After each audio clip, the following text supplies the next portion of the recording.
আল্লাহ আমাদের রব, আল্লাহ আমাদের রব, আর আল্লাহর নবী হজরত মুহাম্মদ সাল্লাল্লাহু আলাইহি ওয়াসাল্লাম তিনি আমাদের নেতা।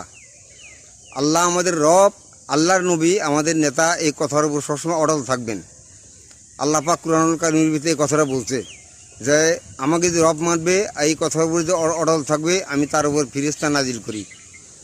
আমাকে যদি রব মানবে, রব স্বীকার করবে, এই কথার উপরে যে অটল থাকে, আমি তার উপরে ফেরেশতা নাজিল করি। কাজে আল্লাহ আমাদের রব, আর আল্লাহর নবী হজরত মুহাম্মদ সাল্লাল্লাহু আলাইহি ওয়াসাল্লাম তিনি আমাদের নেতা। এই কথার উপরে ভাই সবসময় অটল থাকতে হবে। এই কথার উপরে আমরা সবসময় অটল থাকবো। যদি আমার ইসলামিক ভিডিও ভাই যদি মুসলমান হয়ে থাকেন, তাহলে যে কথাগুলো বললাম, কথাগুলো সবসময় স্মরণ করবে। আল্লাহ আমাদের রব, আর আল্লাহর নবী হজরত মুহাম্মদ সাল্লাল্লাহু আলাইহি ওয়াসাল্লাম তিনি আমাদের নেতা। দুনিয়ার কাউকে কিন্তু নেতা মানা যাবে না। দুনিয়ার যদি কাউকে নেতা বলেন না, নেতা মানেন, তাহলে কবরে দেওয়া কিন্তু ধরা খাইতে হবো ভাই। কবরে গিয়া ধরা খাইতে হবো। কাজে মৃত্যুবরণ সবাইকে করতে হবে হবে একদিন। কবরে সকলেরই যাইতে হবে। কবরে যাইতে আমরা ধরা না খাই। আল্লাহর নবী যে আমাদের নেতা, এই কথার উপর এটাই স্বীকার করবেন এবং এটার উপরে মানে অটল থাকবেন।